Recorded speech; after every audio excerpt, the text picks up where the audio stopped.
Signs that the artificial intelligence industry is booming are everywhere.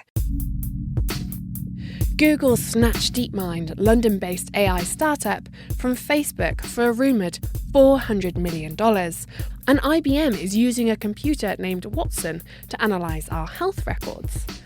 The list really does go on, and I found myself watching in fascination and fear. Elon Musk recently gave a speech at MIT. You know, the Elon Musk who co-founded PayPal. He's probably one of the technologists of our time, and as a result, you would have thought he would look upon the future of artificial intelligence with excitement. Not so much. He described artificial intelligence as summoning the demon and said that by building a rival to human intelligence, we were creating the biggest threat to face the world. Not war, not the ballooning debts, and not the financial crises, but machines. And he's not alone. Stephen Hawking has expressed worry that these intelligent machines will take our jobs. In today's programme, I intend to find out just what sort of risk artificial intelligence may have on our jobs and whether the depictions of cyborgs in sci-fi movies hold any bearing on reality. We can find particular historic figures who were very clear that at some point in the future machines would be capable of thinking. And of course, a great one is Alan Turing. Another one is a Cambridge-trained mathematician and statistician called I.J. Good, who grew up in the East End of London and won a scholarship to Cambridge, did his PhD with the G.H. Hardy, a great Cambridge mathematician, and then went to Bletchley Park to work with Turing. And he and Turing used to spend their evenings off talking about the future of machine intelligence. And they were both convinced, even at that stage in the 40s, that one day machines would be smarter than we are.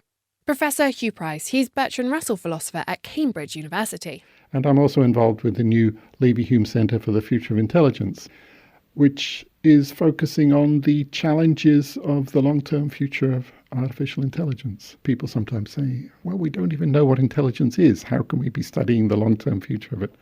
And to that, I like to say, well, perhaps we should think not about what intelligence is, but about what intelligence does. We know that in many ways we're the most capable creatures on this planet. And I think it's a fair bet that as artificial intelligence develops, it'll be capable of doing more and more of the things that we do, and in many cases doing them faster and better. And I think we can also be certain that it will do things that we simply can't do, and things that we presently can't imagine. And this is why, in part, artificial intelligence is so hard to pin down. The idea is that machines would be able to do things that would normally require human intelligence. Take the game Go. It's an ancient Chinese game with a simple concept, surround and occupy territory, but it requires lots of abstract thinking and strategy to win, but also intuition, all skills which we consider to be uniquely human.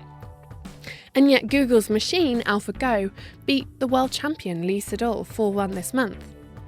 This machine, like many other intelligent machines, works by using an algorithm or a set of rules which will determine what move it'll make.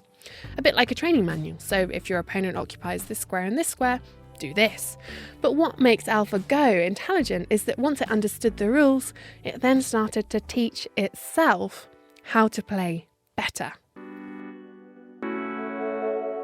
Now, an algorithm in itself is not all that threatening. But an algorithm like Go that can teach itself raises some red flags. Hugh Price again.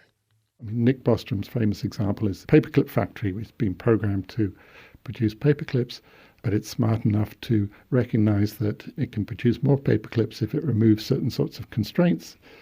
And eventually it's turning the whole planet, including us, into paperclips. So it's not malicious, it's just doing what it's been programmed to do. If it discovers that it can maximize on the variables we've given it by changing one of these other ones, if it's smart enough, there's not much we can do about it. And that's one of the things that leads to some of the challenges that we're going to face relatively soon. I mean, for example, there's a very good case for thinking that many, many jobs will be threatened over the next generation or so. If we have one of these systems making important decisions for us, in many cases it's going to be important to find out why it made the decision.